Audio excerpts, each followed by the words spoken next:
Hello everyone, मैं अनुराधा कुमारी आप सभी कॉन्वेंट जनरल स्टडी में स्वागत करती हूँ। दोस्तों आज एनसीईआरटी सीरीज में भूगोल का दूसरा चैप्टर है 9th क्लास का। चलिए हम स्टार्ट करते हैं। चलिए जो भी इसमें इम्पोर्टेंट होगा दोस्तों वही पढ़ेंगे, हर चीज़ को नहीं पढ़ेंगे क्योंकि यह बहुत पढ़ना मुश्किल है। होंगे आगे चलते हैं। आप पर्वतीय ढलानों घाटियों से भली भांति परिचित होंगे, जैसे कि पर्वत जानते होंगे, ढलान जानते होंगे, घाटी जानते होंगे। वास्तव में हमारे देश में हर प्रकार के भू आकृतियाँ पाई जाती है, जैसे पर्वत है, मैदान है, मरुस्थल है, पठार है, द्वीप है। जैसे पर्वत में आप लोग माउंट एवरेस्ट पर्वत पढ़ते हैं, नंदा पर्वत पढ़ते हैं, नंगा पर्वत पढ़ते हैं। मैदान में जैसे उत्तरी मैदान सबसे विस्तृत है, मरुस्थल में थार मरुस्थल है, पठार में पामीर का पठार है, द्वीप में हमारा अंडमान निकोबार द्वीप समूह, उसमें बहुत सारे द्वीप हैं इसलिए उसको द्वीप समूह कहा जाता है। के बारे में जानेंगे। यहाँ विभिन्न प्रकार के शैलें पाई जाती है, जिसमें से कुछ संगमरमर की तरह कठोर होती है, जिसका प्रयोग ताजमहल के निर्माण में हुआ है। कुछ खेलखड़ी की तरह मुलायम होती है, जिसका प्रयोग टेल्कम पाउडर में किया जाता है। जैसे कि हम लोग नहीं देखते हैं फेस में लगाने के लिए हम लोग मैग्नीशियम का प्रयोग करते हैं, तो वही टेल्कम पाउडर के रूप में बोल रहा है कि प्रयोग करते हैं। एक स्थान से दूसरे स्थान पर मृदा के रंगों में भिन्नता पाई जाती है। आप अक्सर देखते होंगे कि हम लोग बिहार में ही हैं, तो बिहार में उत्तरी बिहार में अलग है, दक्षिणी बिहार में अलग है, लाल मृदा, काली मृदा।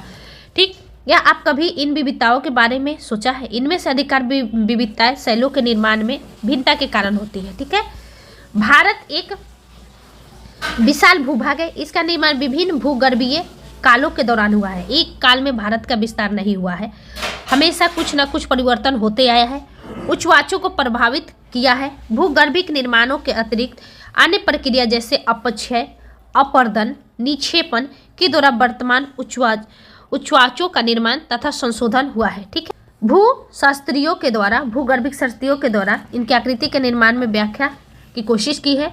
इस तरह एक सर्वमान्य सिद्धांत प्लेट विवर्तनिका सिद्धांत, जैसे कि सबसे सर्वमान्य सिद्धांत है अगर भारत के निर्माण में, चाहे किसी भी देश के निर्माण में, चाहे किसी भी स्थलकृति के निर्माण में, जिसमें हम प्लेट विवर्तनिक सिद्धांत कहते हैं। दो प्लेटों के टकराने से जो चीज उत्पन्न होती है, ये प्लेट विवर्तनिक सिद्धांत के अंतर्गत आती है। प्लेटों की गति के कारण प्लेटों के अंदर एवं ऊपर की ओर स्थिति महाद्वीप शैलों में दबाव उत्पन्न करती है। अंदर आप जानते होंगे कि विभिन्न प्रकार के प्लेट है, जो हमारा अर्थ है उसमें वो जब एक दूसरे से टकराती है तो बहुत सारे दबाव पड़ती है महाद्वीपों पर। ठीक, परिणाम स्वरूप वलन, भ्रंशीकरण, ज्वालामुखीय क्रियाएं होती है। मतलब जैसे कि आप ज्वालामुखी, जैसे ही आप देखिएगा कि जब दो प्लेट टकराती है, चाहे पृथ्वी में दबाव बढ़ता है तो ज्वालामुखी उत्पन्न होती है। ठीक है, प्लेटों की गतियां को देखिए यहाँ दिखाया परिसीमा। ठीक है, जो कि दोनों एक दूसरे पर ही आ रही है। ठीक है, एक दूसरे से टकरा रही है। एक यहाँ दिखा दो दोस्तों अपसारी, हम लोग यह पढ़ते भी हैं साइंस में। अभिसारी मतलब नज़दीक आना, एक दूसरे के नज़दीक आना, अभिसारी नज़दीक आना, और अपसारी मतलब दूर जाना। दोनों प्लेटें जब हिलती है तो एक दूसरे से दूर जाती है, तो इससे भी दबाव पड़ता है। इसके अलावा अगला है दोस्तों रूपांतरित परिसीमा, मतलब ऊपर नीचे होती है, ऊपर जाती है तो यह नीचे आती है, यानी रूपांतरित परिसीमा। तीन तरह से प्लेटें टकराते हुए आप देख रहे हैं। यहाँ देखिए, आप यहाँ पे पहले स्थितियाँ देख लीजिए।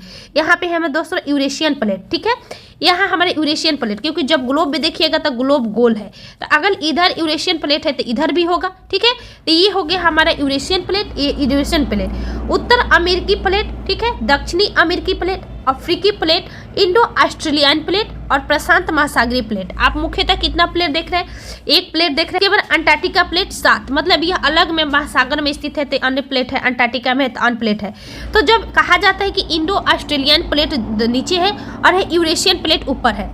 आगे हम चलते हैं कि प्लेट की अभी हम लोग गति पढ़े 3 प्रकार के। अभिसारी मतलब जब दोनों एक दूसरे के नजदीक आती है, ये बता रही है। विनाशकारी प्लेट की सीमा, इसमें जो स्थितियां है, ठीक है, उसके अलावा निर्माणकारी प्लेट की सीमा और अनिश्चित प्लेट की सीमा।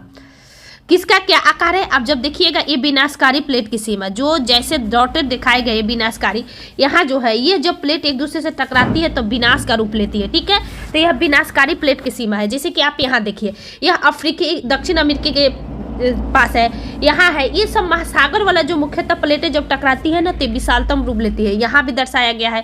उसके बाद प्लेट की गति एम दिशा ये तीर के द्वारा दर्शाया गया। देखिए इसकी गति कैसे होती है, ऊपर की तरह होती है, इसकी गति भी वैसे ऊपर की तरह होती है। ठीक है, इसकी गति ऐसे होती है, यह दिशा दिखाया गया। ठीक है, डॉट डॉट जो दिखाया गया है वह अनिश्चित प्लेट है, उसका कोड किया गया प्लेट को।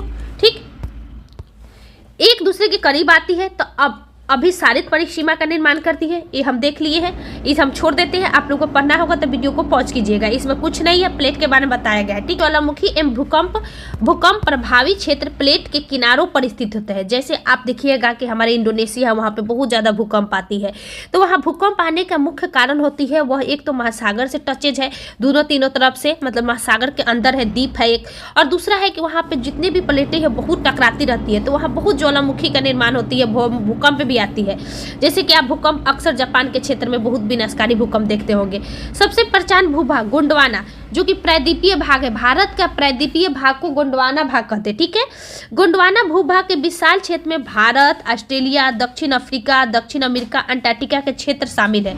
यानी पूछा जाए कि गोंडवाना भूभाग में कौन कौन सा शामिल है, इसमें भारत आता है, जिसमें इंडो ऑस्ट्रेलियन प्लेट जो हम लोग इसी में देखेंगे, ऑस्ट्रेलियन प्लेट में ऑस्ट्रेलिया आता है, दक्षिण अफ्रीका आता है जो अफ्रीकनी प्लेट है, दक्षिण अमेरिका आता है, अंटार्कटिका आता है। ये याद रखिएगा कि गोंडवाना में कौन कौन आता है, भारत, ऑस्ट्रेलिया, दक्षिण अफ्रीका, दक्षिण अमेरिका और अंटार्कटिक, ठीक है। संवहनीय धाराओं भूपट्टी के अनेक टुकड़ों में विभाजित कर दिया गया और इस प्रकार भारत ऑस्ट्रेलिया की प्लेट गोंडवाना भूमि से अलग होने के बाद उत्तर दिशा की ओर प्रभावित होने लगी। यानी जब यह अलग हुई, भारत ऑस्ट्रेलिया की जब प्लेट एक दूसरे से अलग हुई तो यह ऊपर की तरफ प्रसारित होने लगा। उत्तर दिशा की ओर प्रभाव के परिणाम स्वरूप ये प्लेट अपने अधिक विशाल प्लेट यूरेशियन प्लेट से टकराती है, मतलब जो विशाल प्लेट है यूरेशियन प्लेट से जाकर टकराई। इस टकराव के कारण दोनों प्लेटों के बीच में 33 सागर भू अभिनति के अवसादी चट्टानों वलित होकर, जैसे देखिए आप जब पढ़िएगा तो कोई भी नदी होती है, इधर है यूरेशियन प्लेट, इधर हमारा इंडो ऑस्ट्रेलियन प्लेट है, तो जब यह से गोंडवाना जो लैंड है ये जब आगे की ओर प्रसारित हुई तो इधर से प्रसारित होते होते नदी में जो गाद होती है, जो गंदगी होती है, जब दोनों एक दूसरे से, मान लीजिए कि इधर से ये टकराया, इधर से ये टकराया, तो बीच में जो गंदगी होती है, जो मलबा होती है, वह ऊपर उठा, जैसे ऊपर उठा और ऊपर उठने के कारण यह निर्माण हुआ हिमालय का, ठीक है। तो यही पढ़िएगा कि कौन कौन सी प्लेटों के टकराने से जो गोंडवाना भूमि है यह हमारे यूरेशियन प्लेट से जाकर टकराई, तो उसमें जो अवसादी था 33 सागर में वह ऊपर की ओर भागा, ठीक है। अब यहाँ देखिए 33 के हिमालय के रूप में ऊपर उठने तथा प्रायद्वीपीय पठार के उत्तरी किनारे के नीचे धंसने के परिणाम स्वरूप एक बहुत बड़ी द्रोणी का निर्माण हुआ। समय के साथ साथ वह बेसिन उत्तर के पर्वतों एवं दक्षिण के प्रायद्वीपीय पठारों में बहने वाली नदियों के अवसादी निक्षेपों द्वारा धीरे धीरे भर गया। आप देख रहे हैं, वही बात हम बता रहे हैं। इस प्रकार जलरोध निक्षेपों से निर्मित एक विस्तृत समतल भूभाग भारत की उत्तरी मैदान के रूप में विकसित हुआ, ठीक है। देखिए एक प्राचीन विशाल महाद्वीप पेंजिया का दक्षिणतम भाग है। याद रखिएगा कि गोंडवाना भूमि किसका भाग है, यह पेंजिया का एक दक्षिणतम भाग है, जिसके उत्तर में अंगारा भूमि है, ठीक है। नहीं है तो पुराना एनसीईआरटी और नए एनसीईआरटी में बहुत अंतर है, तो पुराना एनसीईआरटी अगर आप लोग के पास जरूर पढ़िए, ठीक है। नए एनसीईआरटी आप लोग को मार्केट में मिलेगा। देखिए भारत की भूमि बहुत भौतिक विभिन्नता को दर्शाती है। भूगर्भिक तौर पर प्रायद्वीपीय पठार पृथ्वी की सतह का प्राचीनतम भाग है। इसे भूमि के एक बहुत ही स्थिर भाग माना जाता है, परंतु हाल ही के भूकंपों ने इसे गलत साबित कर दिया। हिमालय और उत्तरी मैदान हाल में बनी स्थलकृतियां है, क्योंकि देखिए सबसे नवीन वलद पर्वत हिमालय ही है। आप पढ़िएगा, हिमालय की पूरी पर्वत श्रृंखला युवा स्थलाकृति को दर्शाती है, मतलब बहुत नया है, जिसमें ऊंचे शिखर, गहरी घाटी है, तेज बहने वाली नदियां निकलती है। उत्तरी मैदान में जलोढ़ निक्षेपों से बने होते हैं। प्रायद्वीपीय पठार आग्नेय एवं रूपांतरित शैलों वाली कम ऊंची पहाड़ी एवं चौड़ी घाटी वाली होती है। आप समझ रहे क्या कह रहा है। प्रायद्वीपीय जो मतलब जैसे हम इंडिया के जस्ट यहाँ से जब संकीर्ण होती जाती है तो इधर के क्षेत्र को हम लोग प्रायद्वीपीय क्षेत्र कहते हैं। तब प्रायद्वीपीय क्षेत्र जो है दोस्तों, ये हमारे आग्नेय और रूपांतरित चट्टानों से बनी होती है। आग्नेय बहुत कठोर होती है, तो आग्नेय एवं रूपांतरित शैलों से बनी होती है। यहाँ पे बहुत कम ऊंचे पर्वत होते हैं और इनकी घाटियाँ चौड़ी होती है, और सबकी घाटियाँ चौड़ी नहीं मिलेगी। उत्तर का घाटियाँ बहुत ही ढलान मिलती है और दक्षिण की घाटियाँ चौड़ी मिलेगी। भौगोलिक वितरण यहाँ पे बताया गया दोस्तों, इसको हम लोग पढ़ेंगे बाद में, पहले यहाँ आइए। भौगोलिक वितरण बता रहे हैं, तो पहला है हमारा हिमालय। पूछता है कि भारत के भौगोलिक वितरण को समझाइए। मुख्यतः हम लोग इसको 5 भागों में आपको लुसेंट में मिलेगा, लेकिन इसमें 6 भाग है और 6 भाग ही याद रखिए। पहले हिमालय पर्वत श्रृंखला, जिसमें हिमालय पर्वत श्रृंखला में जम्मू कश्मीर का क्षेत्र आ जाता है, उत्तराखंड का कुछ क्षेत्र आ जाता है, उत्तर प्रदेश का क्षेत्र आता है प्यारे दोस्त, उसके बाद बिहार का कुछ क्षेत्र आ जाता है। आगे बढ़ते जाइएगा तो अरुणाचल प्रदेश का क्षेत्र आता है, ठीक है, सिक्किम का क्षेत्र आता है, उत्तरी मैदान जो कि हमारा उत्तर प्रदेश, बिहार, मध्य प्रदेश, ये सब उत्तरी मैदान में आता है। प्रायद्वीपीय पठार में जब जाइएगा तो दक्षिण का जितने भी आते हैं ये सब प्रायद्वीपीय पठार है, जैसे कि आपका गुजरात का क्षेत्र, महाराष्ट्र का क्षेत्र, ठीक है। आगे है दोस्तों कि भारतीय मरुस्थल, मरुस्थलीय क्षेत्र देखिएगा तो राजस्थान का क्षेत्र हमारा मरुस्थलीय क्षेत्र है। तटीय मैदान देखिएगा तो जो तट के किनारे, जो हम 9 राज्यों को पढ़ते हैं, तट के किनारे गुजरात से लेकर हम लोग यहाँ तक लास्ट में पश्चिम बंगाल तक पढ़ेंगे, यह तटीय है। यानी मतलब यहाँ तटीय, देखिए हम लोग, आप जब लुसेंट पढ़िएगा तो उसमें तटीय में ही इसको सबको कर लिया है, लेकिन यहाँ बांट दिया गया है। द्वीप समूह यानी जो द्वीप के अंदर हो, जो पानी के अंदर हो, उसको हम लोग द्वीप कहते हैं, जो लक्षद्वीप हुआ और एक अंडमान, तो यह 2 अलग करके पढ़ रहा है, ठीक है, ध्यान रखिएगा। आगे चलते हैं कि हिमालय पर्वत भारत की उत्तरी सीमा के विस्तृत भूगर्भिक रूप से युवा एवं बनावट के दृष्टिकोण से वलित पर्वत श्रृंखला है। ये जब भी पढ़िए तो एक कॉपी लिखिए हिमालय एक वलित पर्वत श्रृंखला है, ठीक है। ये हमारे आगे के लिए बहुत जरूरी है। अगला है कि ये पर्वत श्रृंखला पश्चिम पूर्व की दिशा में सिंधु से लेकर ब्रह्मपुत्र तक फैली है, ठीक है। यह अत्यधिक असम अवरोधों में से एक है, ठीक है। 2400 किलोमीटर की लंबाई में फैले एक अर्धवृत्त का निर्माण करती है, यानी ऐसे फैला हुआ है, ऊपर से जब देखिएगा तो ऐसे फैला हुआ दोस्तों, एक अर्धवृत्त निर्माण करती है। टोटल यह 2400 किलोमीटर है। इसकी चौड़ाई कश्मीर में 400 किलोमीटर एवं अरुणाचल प्रदेश में 150 किलोमीटर है, ठीक। अब यहाँ देख लीजिए, अब हम लोग जो पढ़े, ये हमारा अर्धवृत्त का निर्माण करती है। यही हमारा बोल रहा है कि अर्धवृत्त यहाँ से लेकर ऐसे देखिएगा तो एक वृत्त का निर्माण करती है। यहाँ से चल रहा है, यहाँ पामीर का ग्रंथि दिख रहा है, पामीर का पठार जो हम लोग बोलते हैं, यहाँ से लेकर हमारा अरुणाचल प्रदेश के सीमा तक चलता है, ठीक है। अच्छा, पूर्वी भाग की ऊंचाई अत्यधिक विविधता पाई जाती है, ठीक है। पूरे देशांतरीय विस्तार के साथ हिमालय को 3 भागों में बांट सकते हैं, हिमालय को 3 भागों में। इस श्रृंखला के बीच बहुत अधिक संख्या में घाटी पाई जाती है। सबसे उत्तरी भाग में श्रृंखला को महान एवं आंतरिक हिमालय, देखिए 3 भागों में बांट रहा है। पहला क्या बांट रहा है, महान एवं आंतरिक हिमालय। पहला, हिमालय की सबसे मुख्य भाग यही होती है, यह सबसे अधिक सतत श्रृंखला है, यानी इसमें श्रृंखलाएं बहुत है, ऊपर नीचे ऐसे करके। महान हिमालय में 600 मीटर औसत ऊंचाई है, औसत ऊंचाई 6000 मीटर है। सर्वाधिक ऊंचे शिखर इसी में है। हिमालय के एक मुख्य शिखर महान हिमालय के वलय की प्रकृति असहनीय है। हिमालय के इस भाग को क्रोड ग्रेनाइट का बना होता है, ठीक है, जो हम लोग कहते हैं ग्रेनाइट एक आग्नेय चट्टान का भाग है, यह बहुत ही कठोर होती है, ठीक है। यह हमेशा श्रृंखला बर्फ से ढकी रहती है, इससे बहुत अधिक हिमानियों का प्रभाव रहता है। आगे है कि महान हिमालय में पाए जाने हिमालय एवं दरों के नाम पूछ रहा है। भारत के उन राज्यों के नाम जहां ऊपर दिए गए ऊंचे शिखर है, यहाँ आपको दिखाया है। सबसे अधिक असम एवं हिमाचल निम्न के नाम से जाना चाहिए। दूसरा भाग क्या कर रहा है दोस्तों, हिमाचल या निम्न हिमालय, क्या बोल रहा है, हिमाचल एवं निम्न हिमालय। पहला हम लोग महान एवं बृहद हिमालय पढ़े, दूसरा ये लिख लीजिएगा। इन श्रृंखलाओं का निर्माण मुख्यतः अत्यधिक संपीड़न परिवर्तित शैलों से हुआ है। यह 3700 मीटर से 4500 मीटर के बीच में औसत इसकी मीटर ऊंचाई होती है पर्वतों की, जबकि पीर पंजाल श्रृंखला सबसे लंबी एवं सबसे महत्वपूर्ण श्रृंखला है। धौलाधर महाभारत श्रृंखला भी महत्वपूर्ण है। याद रखना है कि जो हमारा निम्न एवं हिमाचल हिमालय है, इसी का भाग पीर पंजाल है, धौलाधर है, महाभारत लिख लीजिएगा। कश्मीर की घाटी हिमालय के कंगला कुल्लू घाटी स्थित है, इसी में है। जब आप लुसेंट में देखिएगा तो यह अलग से अच्छा से दिया हुआ है। इस क्षेत्र में पहाड़ों नगरी के लिए जाना जाता है। हम लोग जब घूमने जाते हैं ना दोस्तों, तो हम लोग यहीं पे घूमने जाते हैं, क्योंकि यह खूबसूरती का प्रतीक होती है, ठीक है, काची के प्रतीक है, खूबसूरती का। यहाँ देख लीजिए, यहाँ बांटा गया है, जैसे एक कुन्नूर श्रेणी है, ठीक है, यहाँ काराकोरम श्रेणी है, लद्दाख श्रेणी है, जास्कर श्रेणी है, ठीक है, उसके जस्ट नीचे पीर पंजाल है। तो पीर पंजाल आ जाता है दोस्तों हिमाचल एवं निम्न हिमालय में, इसलिए इसमें नहीं दर्शाया गया है। उसके बाद में यहाँ पे हमारा इधर वाला श्रेणी हो जाता है, जो कि आप शिवालिक का पढ़िएगा। तीसरा शिवालिक, लघु या लघु हिमालय इसी को कहते हैं, जो कि आगे आपको देखने को मिलेगा। यहाँ पर्वतों की ऊंचाई है, एक बार पहुँच करके जरूर देख लीजिएगा। माउंट एवरेस्ट का 8848, ठीक है, कंचनजंगा का 8598, जिसको हम लोग मुख्यतः 8600 भी पढ़ते हैं मीटर। मकालू का 8481, धौलाधर का 8172 नेपाल में है। नंगा दोस्तों भारत में है, अन्नपूर्णा नेपाल में है। नंदा देवी भारत में, जो कि मुख्यतः उत्तराखंड में पड़ती है। कामेर दोस्तों भारत में है, जो कि अरुणाचल प्रदेश में पड़ती है। नमचा बरवा भी अरुणाचल प्रदेश में है। गुरुला मानधाता, ये दोस्तों याद रखिएगा, गुरुला मानधाता नेपाल में है, ठीक है। आगे चलते हैं। हमें तो देख लिए किसका किसका निम्न हिमालय एवं हिमाचल वाला देख लिए।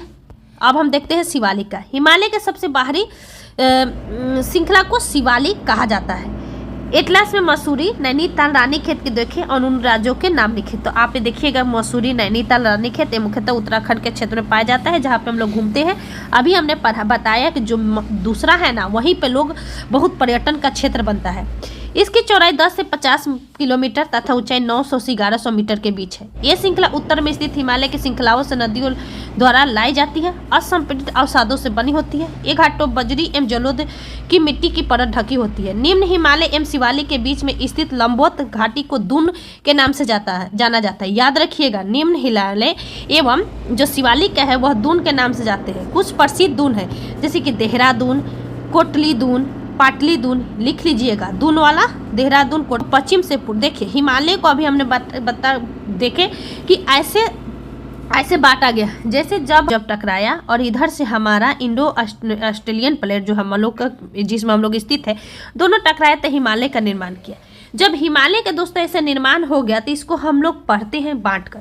पहला जो निर्माण हुआ, अब हम इसको पढ़ेंगे ऐसे हम लोग अभी पढ़े थे। पहला जो था हमारा सबसे ऊंचा जो है, जिसको हम लोग बृहद या महान हिमालय कहते हैं। दूसरा हमारा दोस्तों हिमाचल या निम्न हिमालय कहते हैं। तीसरा जिसको हम लोग शिवालिक एवं लघु हिमालय कहते हैं, जिसको हम लोग दोस्तों शिवालिक जो है हमारा, शिवालिक के को हम लोग हिमालय का पाद भी कहते हैं, यानी पैर भी कहते हैं।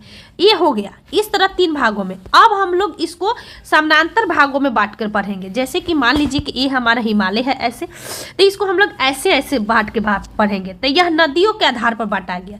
वो हम लोग पर्वतों के आधार पर और स्थितियों के आधार पर हम लोग 3 भागों में पढ़े। अब हम लोग यह नदियों के आधार पर पढ़ेंगे। 4 भागों में इसको बांट दिया जाता है।